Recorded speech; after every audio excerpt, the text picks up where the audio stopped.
My name is Karen Barnes. I am based at the University of Cape Town, where I am a professor of clinical pharmacology. I've been there for the last 30 years. I'm also fortunate enough to be co-lead on the WARN antimalarial drug resistance theme, and I coordinate a consortium trying to help malaria programs tackle drug resistance in East and Southern Africa.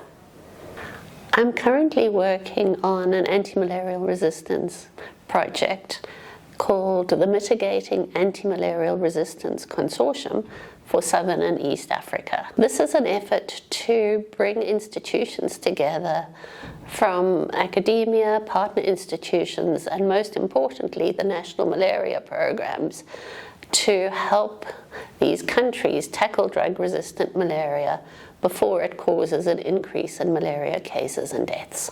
Antimalarial resistance refers to any of the medicines that we used to treat or to prevent malaria. And when the malaria parasite evolves and is able to avoid being killed by those medicines, we have an increased burden of malaria.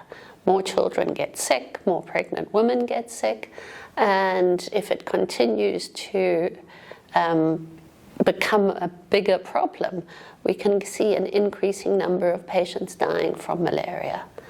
This is exactly what happened 30 years ago when drugs like chloroquine and SP were widely used and were failing, but the response was too slow, and we saw significant increases in cases and deaths.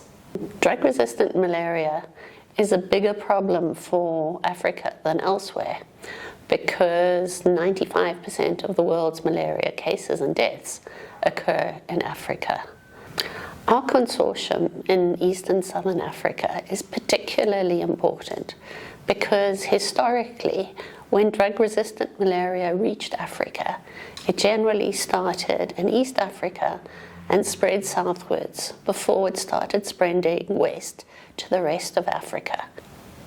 What we have seen recently has confirmed what was seen historically. East Africa was the first place where artemisinin resistance reared its ugly head. This resistance has spread south to numerous other countries, including Tanzania, Rwanda, and more recently, Namibia and Zambia. What we hoped we would achieve by working together is already starting to happen. People are sharing evidence of drug resistance much quicker than ever before, with each other and putting things into the public domain. And if you want to act on something, knowing about it is a crucial step. The problems of drug-resistant malaria are not going to all be solved in the 4 years of this project. And so the last goal, that is a really important goal, is making sure that we work in a way that is sustainable and scalable. And we are reaching out to our partners to make sure that our successes can be expanded across sub-Saharan Africa, and that the skills that are developed and shared continue to be shared after the end of the project.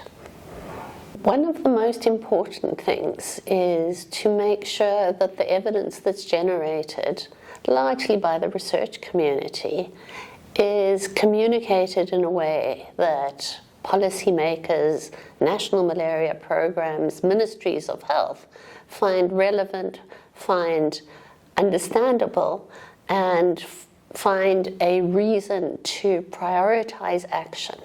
This is obviously not something that can be tackled by a small group of people or even institutions. This has to be a global call to action. And there are multiple parties that need to play a role.